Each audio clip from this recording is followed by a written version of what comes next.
자, 이제 오늘 우리에게 주신 말씀을 우리 함께 보시겠습니다. 요한일서 1장 5절부터 10절 말씀입니다.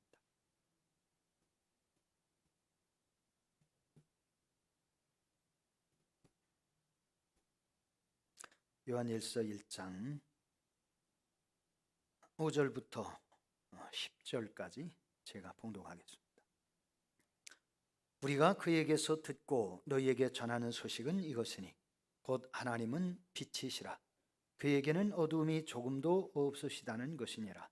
만일 우리가 하나님과 사귐이 있다 하고 어두움에 행하면 거짓말을 하고 진리를 행하지 아니함이거니와 그가 빛 가운데 계신 것 같이 우리도 빛 가운데 행하면 우리가 서로 사귐이 있고 그 아들 예수의 피가 우리를 모든 죄에서 깨끗하게 하실 것이요 만일 우리가 죄가 없다고 말하면 스스로 속이고 또 진리가 우리 속에 있지 아니할 것이요 만일 우리가 우리 죄를 자백하면 그는 미쁘시고 의로우사 우리 죄를 사하시며 우리를 모든 불의에서 깨끗하게 하실 것이요 만일 우리가 범죄하지 아니하였다 하면 하나님을 거짓말하는 이로 만드는 것이니 또한 그의 말씀이 우리 속에 있지 아니하니라.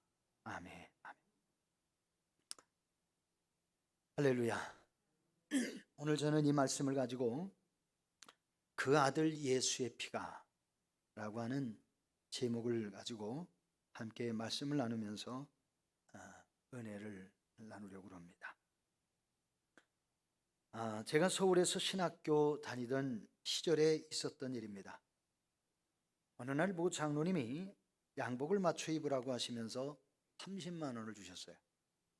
근데 신학교에 다니면서 돈이 궁하니까 모두 써버렸습니다. 얼마 후에 그 장로님이 저에게 살며시 다가와서 말씀을 하세요. 전사님, 양복 못 맞췄어요? 순간 죄송한 마음에 저도 모르게 얼굴이 붉어지면서 네, 그리고 말꼬리를 흐렸습니다. 그럴 줄 알았어요. 돈 쓸 때가 많지요. 그래서 죄송합니다 그랬지요. 그랬더니 그 장로님이 아니에요. 전도사님께 드린 거니까 필요한 데 쓰셨으면 된 거지요. 그 말에 저는 얼마나 고마웠는지 몰라요. 가난한 전도사의 마음을 헤아려주는 장로님이 참으로 좋았습니다. 그로부터 한 6개월쯤 지났습니다. 어느 날 이 장로님이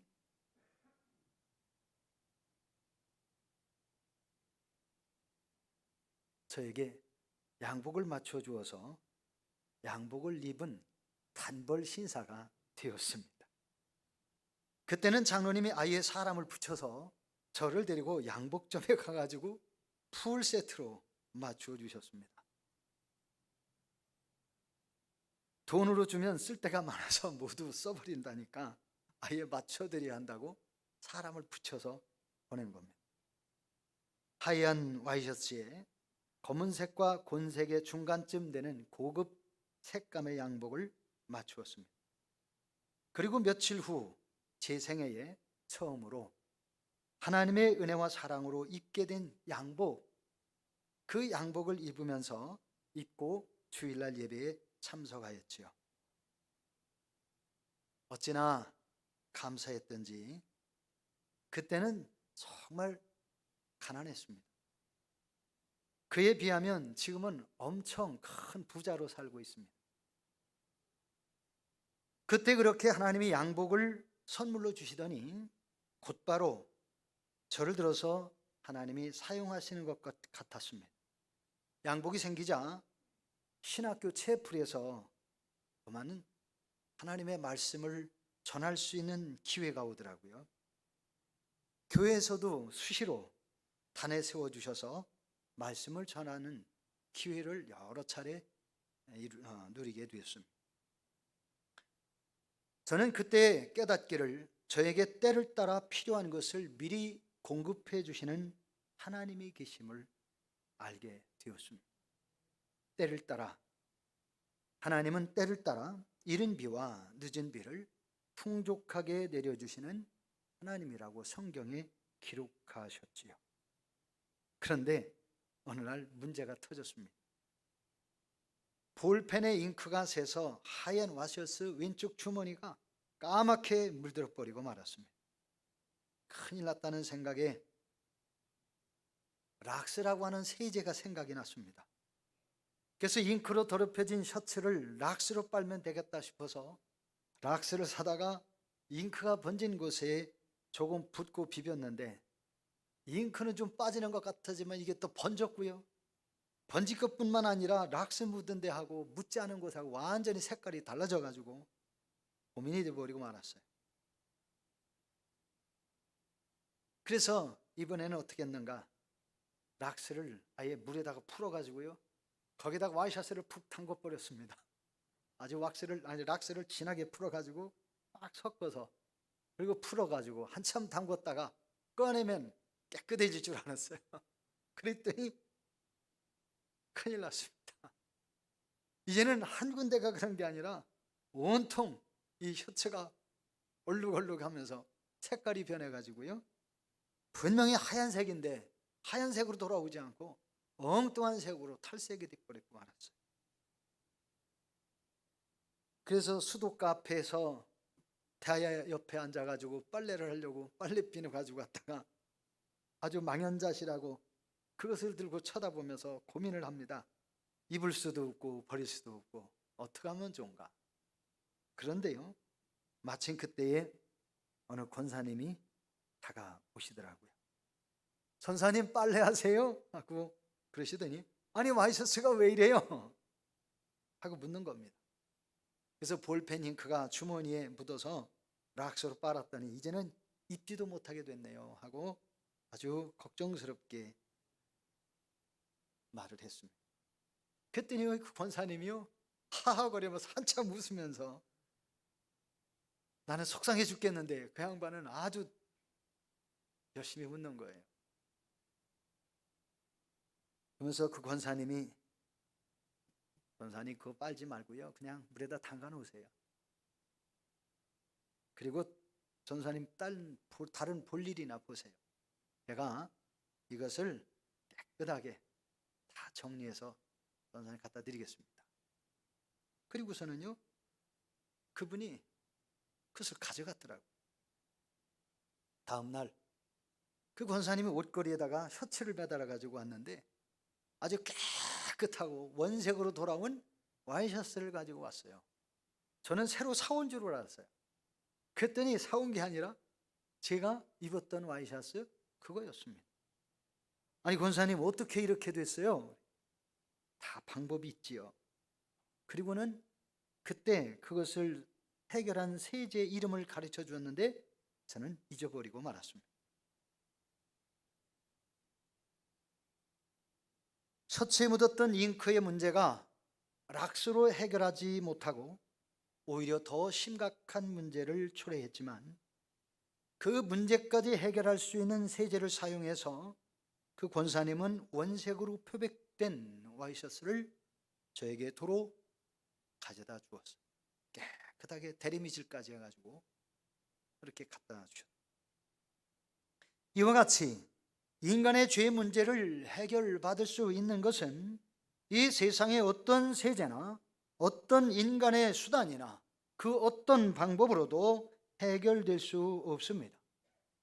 구약 성경에서 보면 송아지의 피로 또는 양의 피로 사람의 죄를 해결받는 제사는 드렸지만 그 제사가 인생의 근본 죄 문제를 해결할 수 없었기 때문에 하나님께서는 그 아들 예수 그리스도를 세상에 보내주신 것입니다. 그러면서 성경은 죄의 문제를 해결받을 수 있는 방법이 있다라고 우리에게 분명히 말씀하고 계십니다. 우리가 오늘 함께 보셨던 요한 1서 1장 7절의 말씀에 보면 저가 빛 가운데 계신 것 같이 우리도 빛 가운데 행하면 우리가 서로 사귐이 있고 그 아들 예수의 피가 우리를 모든 죄에서 깨끗하게 하실 것이요 그 아들 예수의 피가 우리를 모든 죄에서 깨끗하게 하실 것이요 그렇게 증거하고 계십니다.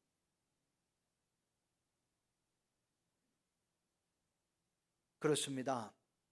인간의 마음 속에 우리가 눈으로는 볼 수 없는 죄의 속성들은 누구나 가슴 속에, 마음 속에 항상 일어납니다.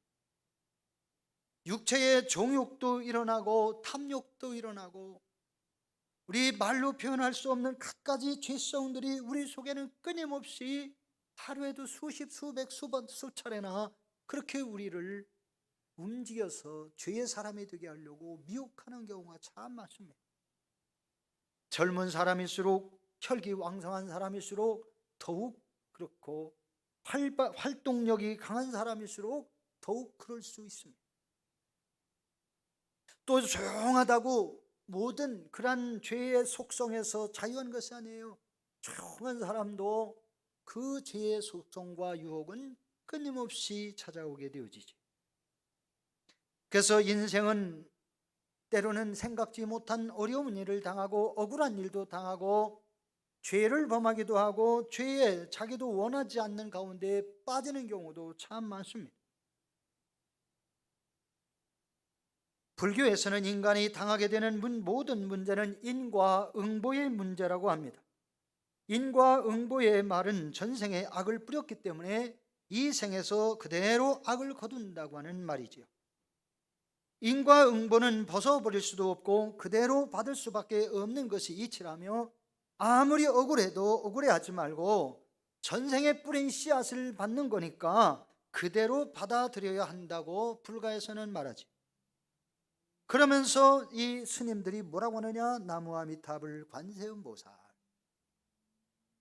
인과응보니라 관세음보살 나무아미탑 그럽니다. 강단에서 이런 말씀해서 죄송합니다마는 현실이 그렇죠. 이것은 아미타불과 관세음보살에게 돌아가자는 뜻이라는 거예요. 아미타불과 관세음보살 두 부처를 믿고 의지해서 극락으로 간다라고 그들이 말을 합니다. 성경과 교회에서 우리가 예수 그리스도를 믿어 천국에 간다고 하니까 불교인들은 아미타불과 관세음보살 두 부처를 믿어서 극락 간다고 이야기를 꾸며낸 것입니다. 원래의 불교 교리에는 아무것도 없는 인생 무상입니다. 전생과 이생과 내세가 모두 이어지는 삶이 되풀이될 뿐 극락왕생이라고 하는 구원은 불가에는 없어요. 그래서 한때 전 세계 우리 대한민국을 떠들썩하게 만들었었던 성철승려라는 사람은 뭐라고 했느냐? 나는 수많은 사람들을 속인 죄로 무간지옥에 간다 그랬습니다. 나는 수많은 사람들을 속인 사탄이다, 마귀다. 그래서 나는 무간지옥에 간다.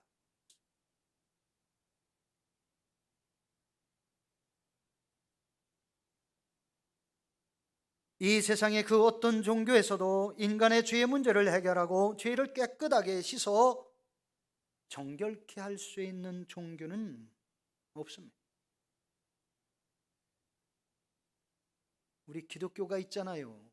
그렇게 말할 수 있겠지만 기독교는 본래 종교의 범주에 속하지 않는 게 원칙이에요. 왜 그러냐? 종교라고 하는 것은 사람이 신을 만들고 그 신을 찾아가는 겁니다. 그게 세상 종교예요. 그런데 우리 기독교라고 하는 우리 예수 그리스도를 믿는 신앙을 가진 교회는 종교가 아닙니다. 왜냐? 사람이 신을 만들고 그 신을 찾아가는 것이 아니라 온 우주 만물을 창조하신 하나님, 하늘의 왕이시고 온 우주, 온 세상의 왕이 되시는 창조주 하나님, 주인 되신 창조주 하나님을 우리는 섬기는데 그 하나님이 온 세상 우주 만물 사람을 만드셨고 하나님이 사람을 찾아오셔서 하나님이시는 영생의 복을 누리게 하시려고 하는 것이 하나님의 은혜요 사랑입니다. 그래서 원래 기독교는 종교의 범주에 들어가는 게 아니라 우리는 생명의 신앙을 가진 그리스도인. 그런데 사회에서 교회를 종교로, 기독교라고 하는 종교 이름으로 묶어버렸습니다. 사람을 만드신 하나님께서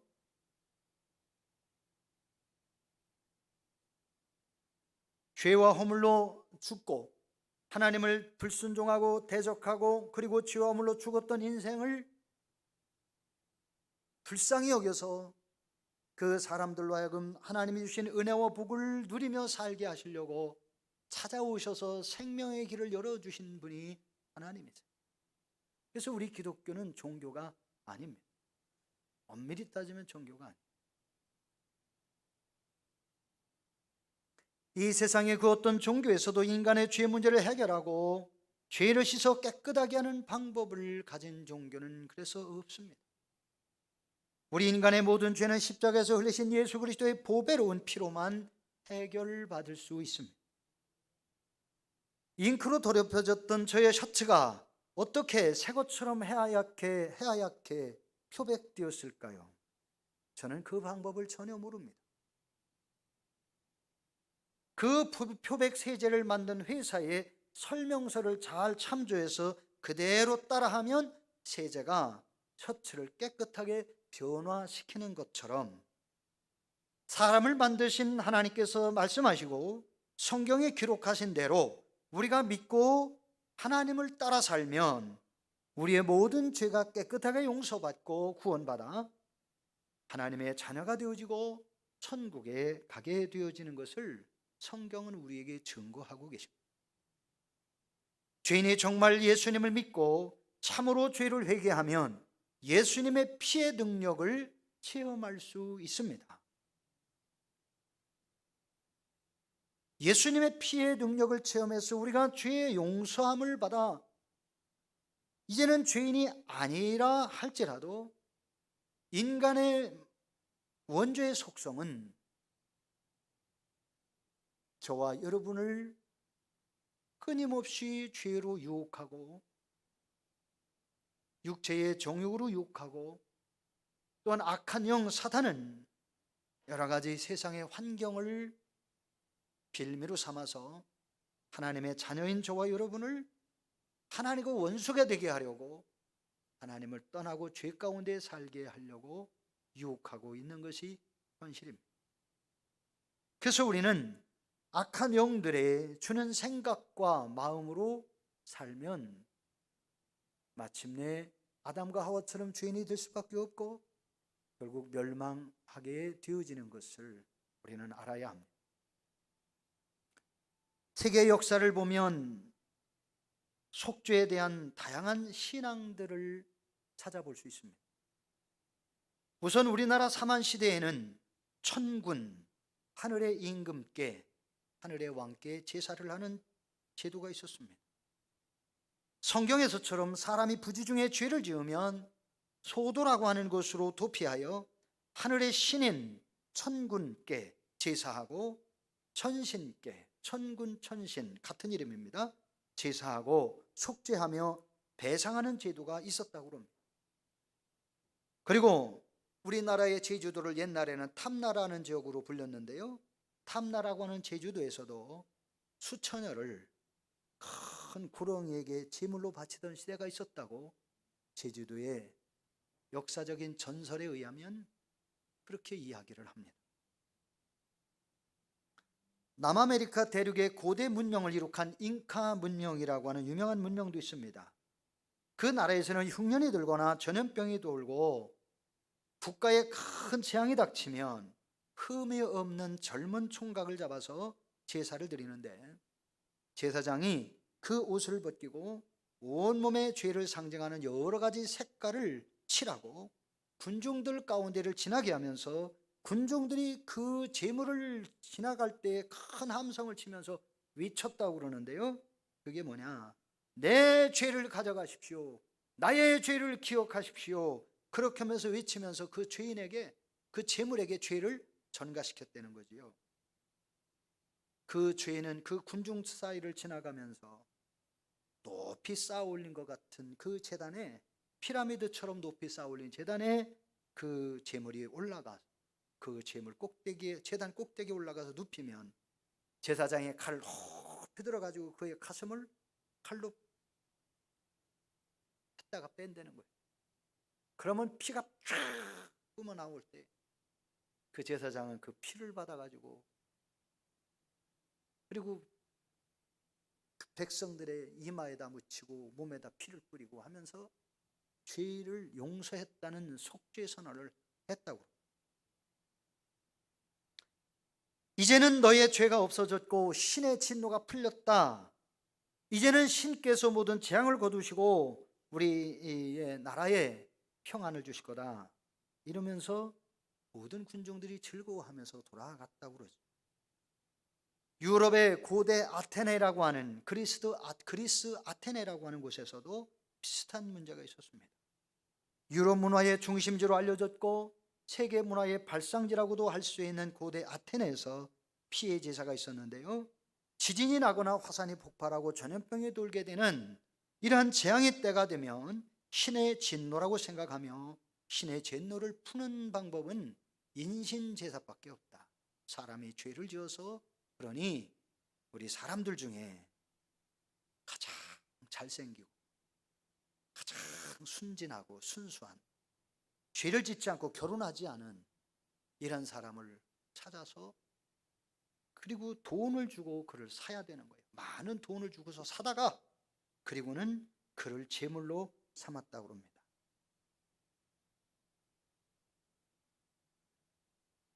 그러면 군중들은 그 제단 가운데 있는 이 사람에게 돌을 던지면서 나는 이런 죄를 졌습니다. 나는 이런 죄를 졌습니다 하며 돌을 던진다는.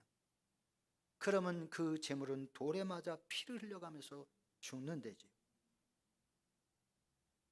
그러면 그 사람들은 그 제물이 자기를 대신하여 필리고 죽어서 나는 용서받았다. 그리고선 자유롭게 돌아갔다라고 합니다. 이스라엘 나라 주변 고대 근동이라고 합니다. 아시아 땅이지만 고대 근동 지역이라고 그러는데, 이것은 이스라엘 지역을 비롯해서 갈대아 우르라고 하는 그러한 지역까지 다 포함된 중동 지역이라고 할 수 있겠지요. 그런 지역에서도 자식을 잡아서 가문을 위하여 장자를 잡아 제사하는 겁니다. 그래서 잡아가지고 몰렉 신에게 제물로 불태워드려요. 그런 제사가 고대 근동에서 있었습니다. 고대 이집트인들은 또 어떻게 했을까? 매해년 1월 1일에 사람을 3명씩 잡아서 신에게 제사하며 죄의 용서를 빌었다고 합니다. 아프리카의 여러 나라에서도 최근까지도 해마다 닭이나 거위, 소를 잡아가지고 그 피에서 나오는 피를 뿌리고 신에게 제사하며 백성들에게 그 피를 묻히는 이러한 제사가 아직도 있다고 그러죠. 그래서 어느 인류학자는 말하기를 세계 인구의 90% 이상이 종교적인 그런 경축일을 가지고 그날에는 피를 뿌리며 피를 흘리고 피를 뿌리게 하는 제사를 했다라고 말을 한다고 합니다. 사람들은 왜 이렇게 죄나 죄악의 문제를 피의 제사로 갚는 의식을 행하게 되었을까요? 우리는 성경에서 그 해답을 얻을 수 있습니다. 기독교는 속죄의 신앙을 가진 공동체입니다. 성경에는 피라는 단어가 아주 많이 등장을 합니다. 구약 성경에만 해도 360번이나 사용됐다고 합니다. 제가 어저께 사진을 찾아보았습니다. 레위기에 88회, 에스겔에서 55회, 출애굽기에서 29회, 신명기에서 23회, 그 외에도 여러 다른 선지서와 예언서에서 피에 대한 제사를 언급을 하고 있습니다.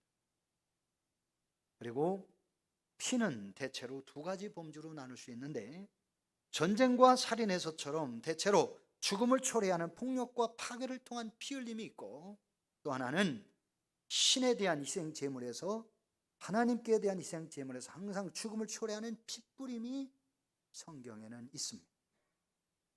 오늘날 신학 토론은 희생 제물의 문맥에서 피라는 성경 단어에 의하여 상징화되는 것이 집중되었습니다.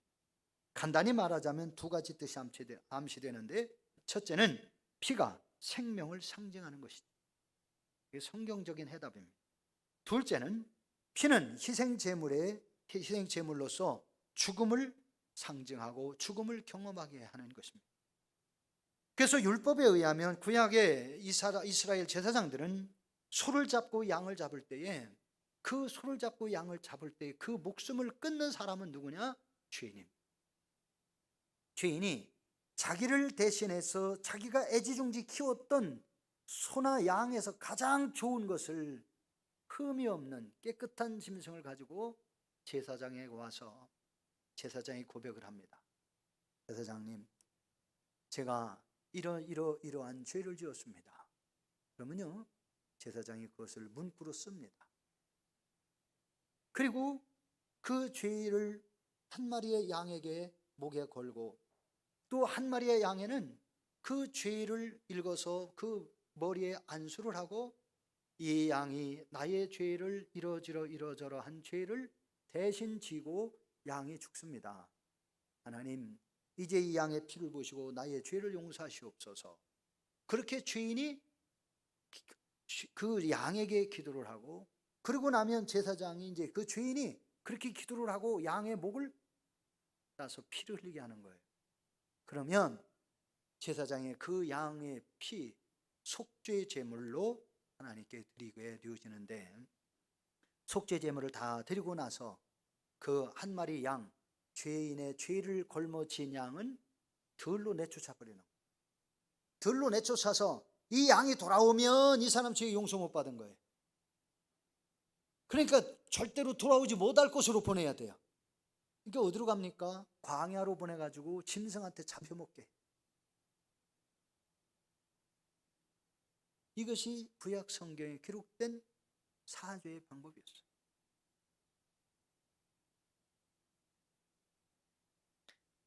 그러므로 사람이 구약 시대는 소나 양의 피로 사람을 대신하여 제사를 드려 소가 흘리고 양이 흘리는 피로 인하여 사람의 죄를 용서했다고 한다면, 그 용서한 것으로 인해서 사람들이 나중에는 습관적인 제사가 되어지고 진실로 자신의 죄를 용서하기보다는 죄를 짓고 나서는 뭐 양을 잡아서 제사하면 되지 하는 생각으로 사람들이 타락해버리고 말았다는 얘기죠. 그래서 결국 인생의 죄가 양을 잡아도 소를 잡아도 용서받을 수 없는 습관적인 죄가 되어서 하나님은 인생의 죄를 더 이상 그냥 지나칠 수 없다. 그래서 성경에는 하나님의 독생자 예수 그리스도를 보내서 그 예수 그리스도 십자가에 죽게 함으로 그 피를 믿는 자 구원 얻게 하신 것이 하나님의 방법이었습니다. 그래서 우리가 그 방법을 따라 우리가 하나님 앞에 우리의 죄를 자복하고, 그리고 그 예수 그리스도의 보혈을 의지해서 회개하고 하나님 앞에 돌아오면 하나님은 우리의 죄를 용서해 주시는 것입니다. 이게 성경의 약속입니다. 제 셔츠를 깨끗하게 빨았던 그 세제에 설명서가 다 있어서 그 설명대로 그 권사님을 했다는 거지요. 그랬더니 깨끗하게 됐다는 거예요. 네, 그 권사님은 과거에 경험이 있으니까 그걸 알았어요. 저는 경험이 없어서 엉뚱한 세제를 가지고 애를 쓰고 고생만 했지 아무런 도움을 받지 못했어요. 마찬가지입니다. 오늘날 우리는 하나님께서 성경을 통하여 하나님이 기록하신 하나님의 방식대로 우리가 예수 그리스도를 통하여 구원을 얻게 되어지는 것이고, 우리는 그 방식대로 믿어 하나님의 자녀가 되어지는 것입니다. 신약 성경에 그리스도의 피로 구원받는다는 뜻으로 쓰여진 구절이 1300여 번이나 나온다고. 자, 그래서 기독교의 복음은 피의 복음이요, 핵심은 그리스도의 피입니다. 예수 그리스도의 피로 우리가 구원받는 것이고, 십자가의 구속의 은혜로 우리가 하나님의 자녀가 되어지는 것입니다. 레위기 17장 11절 말씀해 보면 피로 죄를 속하고 변화됨을 말씀합니다. 그래서 성경에 그렇게 말씀하시죠. 육체의 생명은 피에 있음이라. 내가 이 피를 너희에게 주어 단에 뿌려 너희의 생명을 속하게 하였나니 생명이 피에 있으므로 피가 죄를 속하느니라 그러셨습니다. 생명은 오직 피에 있으므로 사망의 원인이 되는 죄를 씻을 수 있는 것은 오직 피. 그러나 짐승의 피는 이치적인 것이요 예수 그리스도의 피는 온전하고 영원한 것이다. 히브리서 9장 23절에 말씀합니다. 율법을 쫓아 거의 모든 물건이 피로써 정결케 되었나니 피 흘림이 없은즉 사함이 용서함이 없느니라. 피 흘림이 없은즉 사함이 없느니라. 속죄의 원칙은 피 흘림을 통해서 바로 속죄하셨다. 그래서 예수 그리스도의 피 흘림을 성경은 뒷받침해 주고 있습니다.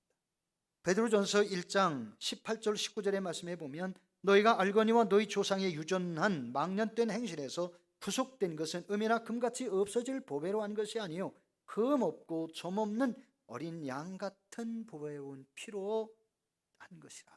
여기서 어린 양 같은 보배로운 피는 바로 예수 그리스도의 보혈을 지적하고 있는 겁니다. 가르치고 있는 거예요. 예수 그리스도께서 피 흘려 죽으신 목적이 무엇일까요? 첫째, 우리의 죄를 대신하여 죽으신 것입니다. 대신하여 드려졌다라고 하는 것은 다른 사람이 받아야 될 고통을 예수께서 대신 받으셨다는 뜻입니다. 의로우시고 흠과 티가 없으신 예수님께서 죽어 마땅한 우리 죄, 저와 여러분의 죄를 대신하여 죽으신 것이죠. 이사야 53장 5절 지난주에도 말씀을 봉독했습니다. 그가 찔림은 우리의 허물을 인하며 그가 삼은 우리의 죄악을 인함이라. 그가 징계를 받음으로 우리가 평화를 누리고 그가 채찍에 맞음으로 우리가 나음을 입었도다. 베드로전서 3장 18절에 보니까 그리스도께서 한 번 죄를 위하여 죽으사 의인으로서 불의한 자를 대신하셨으니 이는 우리를 하나님 앞으로 인도하려 하심이라. 둘째, 예수 그리스도께서 속전으로 죽으신 것이다. 우리의 죄값을 예수님의 피값으로 대신 치러주신 것이다. 마태복음 20장 28절 인자가 온 것은 섬김을 받으려 함이 아니요 도리어 섬기려 하고 자기 목숨을 많은 사람의 대속 죄물로 주려 함이라. 예수님의 말씀입니다. 사랑하는 성도 여러분, 예를 들면 여러분 중에 어떤 분이 여러분의 딸을 유기당했다고 합시다. 어떤 사람이 잡아갔어요.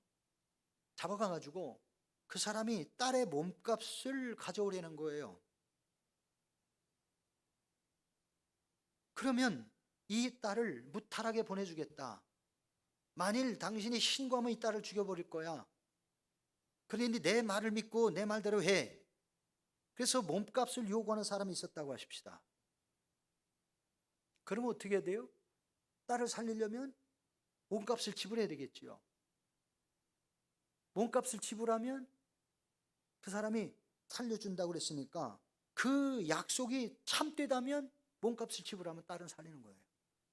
근데 그 강도가 유기범이 거짓으로 딸을 죽여놓고 몸값 가져와 그럼 살려줄게 했다면 몸값 갖다 주어도 딸은 살 수가 없죠. 그러나 강도가 정말 인격적인 것이 조금이라도 있다면 약속을 지켜야 되겠다 해서 약속을 지키는 사람이라면 딸을 살릴 수는 있는 거예요. 마찬가지입니다. 하나님께서는 신실한 분이시기 때문에 참된 분이시기 때문에 예수 그리스도의 목숨값으로 우리를 살리셨다. 성경은 그 말씀을 하고 계십니다. 히브리서 9장에 보면 구약의 속번 제물에 대한 이야기가 말씀이 나옵니다. 깨끗한 피를 흘려 우리 죄를 대신하여 속죄 제물로 드려서 우리 죄를 용서하는 것을 말씀하는데 피 흘림이 없으면 사함이 없다. 그래서 예수 그리스도의 피 흘림이 우리를 용서하신 것이다. 성경은 우리에게 증거하고 있는 겁니다. 세 번째로 예수님이 왜 죽으셨는가? 저와 여러분을 하나님과 화목하게 하시기 위하여 화목제물을 위하여 예수님이 죽으셨다. 하나님과 우리가 원수되었던 사이인데 예수님께서 하나님과 저와 여러분을 화목하게 하시려고 예수님이 대신 죽어주신 것이다. 그래서 하나님과 우리 사이에 막힌 담을, 죄로 막힌 담을 예수님이 허물어 주셔서 거룩하고 공의로우신 하나님이 그 약속대로 이제 그 아들 예수 그리스도의 피를 믿고 그 앞에 우리 죄를 자복하고 회개하여 하나님께 돌아오는 사람의 죄는 어떤 죄를 막론하고 다 용서하여 주시는데 깨끗하게 원점으로 완벽하게 용서해 주시겠다고 성경은 말씀하고 계시는 겁니다. 요한일서 4장 10절에 보면 하나님이 우리를 사랑하사 우리를 위하여 화목제물로 그 아들을 보내셨습니다. 그래서 우리 죄가 하나님과 우리 사이에 담을 만들었는데 그 담을 허물어 버리기 위해서 예수님이 화목제물로 오셨다. 하나님과 우리를 화목하게 하시려고 오셨다. 그 말씀입니다. 그렇다면 우리가 이 은혜를 입으려면 어떻게 해야 할까요?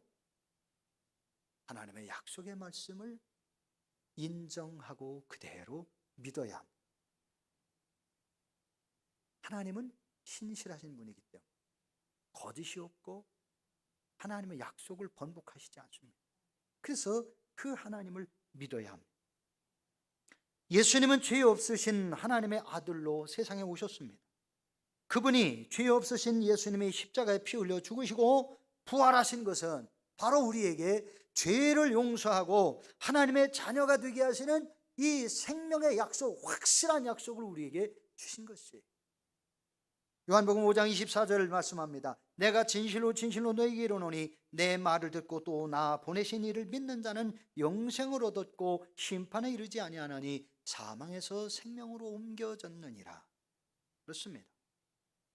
예수님의 말씀을 믿고 하나님의 약속을 믿어서 우리가 예수 그리스도의 십자가의 부활을 의지해서 믿음으로 주 앞에 나와 우리 죄를 자복하고 그리고 하나님 앞에 회개하여 하나님의 자녀로 삶을 살면 하나님은 우리에게 그 은혜와 복을 그대로 누리게 하시겠다.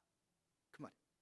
그래서 우리가 보혈의 은총을 입으려면 반드시 첫째는 믿어야 하고 둘째는 회개를 해야 합니다. 말씀을 믿고 회개해야 되는 거죠. 요한복음 3장 5절 말씀에 진실로 내게 이르노니 사람이 물과 성령으로 거듭나지 않으면 하나님 나라 갈 수 없느니라. 회개라고 하는 것은 하나님 앞에, 회개라고 하는 것은 죄를 알고 내가 깨닫는 그 단계로만 회개가 되는 게 아니에요. 하나님 앞에 돌아서야 회개라고 하나님 말씀하죠. 요한일서 1장 6절에 보면 말씀해 보면 만일 우리가 하나님과 사귐이 있다 하고 어두운 가운데 행하면 거짓말을 하고 진리를 행치 아니하거니와. 하나님과 사귐이 있다. 나는 하나님을 믿어. 나는 하나님의 은혜로 살아. 나는 하나님을 따르고 순종하며 살아. 하나님의 말씀을 의지해 살아. 그러면서도 어두움 가운데 행하면, 어두움이라는 것은 죄악 가운데 살면 그 얘기입니다. 죄악 가운데 살면 이는 하나님 믿는 것이 거짓말이다. 그래서 어둠의 일을 버려야 되는데 예수 그리스도는 빛이고 하나님이 빛이시기 때문에 우리가 예수 그리스도를 우리 중심에 모시고 살면 하나님의 성령이 우리가 죄를 범할 즈음에 이것이 죄야, 이것이 하나님이 기뻐하지 않는 거야 하는 것을 우리에게 깨우쳐 주세요. 그러니까 그때 그 말씀을 따르면 우리는 죄 가운데 빠지지 않습니다. 그런데 그 말씀을 무시하고 성령이 깨우치는 그 깨우침에도, 호소하는 외침에도 무관심하고 우리가 죄를 쫓아 살면 이것은 하나님 믿는 신앙은 거짓말이다 라고 성경은 말씀하고 있는 거죠. 그래서 예수 그리스도가 우리 가운데 오시고 그랬을지라도 마귀는 끊임없이 우리에게 죄의 속성을 이용해서 죄 가운데 살게 만들고 타락하게 만들고 하나님께 불순종하게 만들고 우리의 육체의 소욕을 쫓아 살게 만드는데, 그래서 우리가 결국 죄인의 늪에 빠져, 죄의 수렁에 빠지고 늪에 빠지게 돼서 결국 하나님의 은혜 가운데 살지 않으면, 어둠 가운데 행하면 결국 죽는 것이다. 성경은 그 말씀을 하고 계시는 겁니다.